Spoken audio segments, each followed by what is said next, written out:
지적장애 아동들은 일반적으로 그 지적 수준이 경도하고 중등도예요, 여러분들. 그러니까 아주 심하지는 않다라는 거죠. 그래서 경도나 중등도 수준의 지적장애 아동들 같은 경우에는 정신연령이 10세 이전까지는 느리지만, 여기 보면은 딜레이드 됐다라고 했었죠. 네, 느리지만 일반 아동의 언어 발달 형태를 따라간다라고 보고되어 있다라는 거예요. 근데 여러분들 여기서 이제 생활 연령이 아니고 뭐가 나왔죠? 네, 정신 연령이었죠. 예, 멘탈 에이지라고 생각을 하시면 돼요. 왜 저희가 왜 생활 연령하고 언어 연령이 있는 것처럼 얘가 생활 연령이어도 얘 이제 검사를 통해 갖고 멘탈 에이지를 봤을 때 요게 10세 정도 됐을 때 요 이전까지는 그래도 느려요. 하지만 일반 아동들이 이제 발달하는 그 형태를 그래도 따라가는 것으로 되어 있다라고 보시면 되고, 하지만 이제 10세가 되기 전까지 그 형태는 따라가기는 하지만 말의 속도나 아니면 말의 길이, 발화 길이인 거죠. 그 다음에 말을 하는 양, 발화량에서는 그래도 차이를 보이더라. 그리고 이러한 차이는 10세 이후가 되면 매우 커져가지고 일반 아동들하고는 조금 질적으로 다른 언어 형태를 보인다라고 보시면 되겠습니다.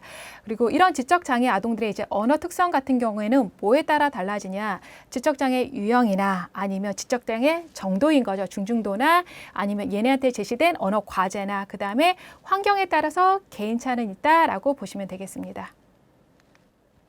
자, 그럼 이제 구체적으로 언어 영역별로 지적장애 아동들이 어떤 발달 특성을 보이는지 살펴볼 텐데요. 첫 번째로 이제 구문 발달 특성을 보도록 하겠습니다, 여러분들. 자, 구문 뭐죠, 여러분들? 네, 이꼬르 문장. 네, 이렇게 생각하시면 되세요. 자, 그래서 얘네 이제 구문 발달 특징의 핵심은 뭐가 있냐? 자, 구문 구조 발달 순서예요, 여러분들. 문장이 발달해 가는 형태 순서예요. 순서는 일반 아동들하고 비슷해요. 하지만 발달 속도는 일반 아동들보다 더 느리다라고 보시면 되겠어요. 그러니까 요거를 이해하시는 게 조금 편한 건 뭐냐라면, 자, 여기 목표 지점이 있고 이제 출발을 해요, 여러분들. 자, 그러면 일반 아동들이 요런 속도로 간다라고 생각하시면 돼요. 루트는 같은 거예요, 경로는. 근데 지적장애 아동들은 어느 정도냐면 가고는 있죠, 여러분들. 그러니까 동일한 순서를, 그러니까 루트를 따라서 경로를 따라 가고는 있는데 일반 아동들하고 그래서 순서는 같아요. 하지만 그 속도에서 조금 더 훨씬 더 느리다라고 보시면 돼요. 하지만 다행인 거는 문장 그리와 복잡성이 그래서 연령 발달에 따라서 얘네들도 이제 증가할 수 있는 거고, 그 다음에 문장 형태하고 발달 순서가 나온다라고 하면 일반 아동들하고 거의 동일하다라고 보시면 되고, 자, 그 다음에 얘네가 근데 문장 사용하는 거에 있어서 조금 독특한 특징은 뭐냐라면, 그 문장이 조금 길어질수록 저희 안에 들어가는 게 뭐냐라면 문법 형태소인 거죠. 이런 문법 규칙이 있어요, 여러분들. 그래서 이런 문법 규칙보다는 뭐에 조금 의존하는 경향을 보이냐? 낱말 배열에 의존하는 경향을 보인다라고 보시면 돼요. 그래서 요게 이제 나중에 이해 능력하고 조금 연결해서 보시면 되는데, 그래서 지적장애 아동들도 단문과 같은 경우에는 이제 짧은 문장인 거죠, 여러분들. 그래서 단문 같은 경우에는 이해하는 능력도 괜찮고, 사실 표현하는 거, 산출하는 능력도 괜찮은데 이게 복문 수준으로 가면서 이제 이렇게 길어져요. 그러면 얘네가 이제 약간 낱말 배열에 의존한다라는 건 뭐냐라면, 긴 문장을 산출을 할 때 내가 알고 있는 어휘를 나열해서 이제 문장을 표현을 하던가, 이해할 때도 조금 비슷하겠죠. 그러니까 사실 저희가 영어를 배울 때하고 비슷하다라고 보시면 돼요.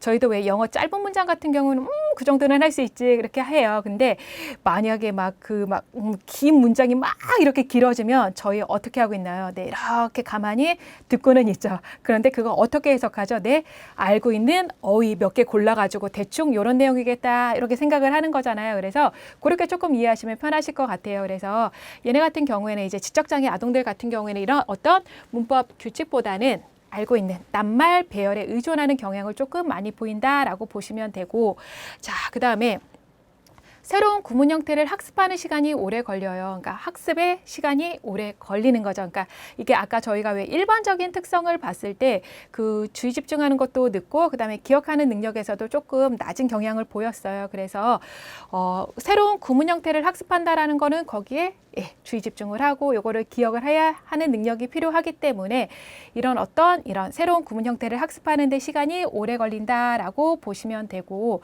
그다음에 지적장애 아동들 같은 경우 경우에는 이런 그 문장하고 관련된 능력들을 이제 살펴볼 때 문장을 아동들한테 들려주고 요거를 이제 따라 말하게 하는 걸로 이제 조금 검사 같은 거를 많이 해요. 연구 같은 거를. 그랬을 때 지적장애 아동들은 동일한 이 멘탈 에이지의 일반 아동이에요.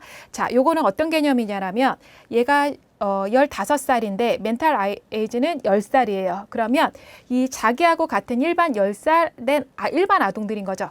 나는 생활 연령은 15살이지만 멘탈 에이지가 10살이어서 여기 10살엔 그냥 일반 아동들하고 같이 이제 문장을 따라 말하는 거를 해줬을 때 멘탈 에이지가 같은 일반 아동들보다도 이런 문장 따라 말하기 능력에서 결함을 보인다.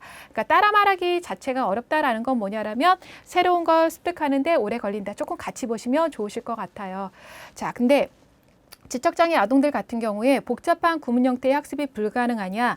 아니에요. 가능은 해요. 그런데 자발적 사용에서는 매우 제한적인 특징을 보인다라고 보시면 되겠습니다.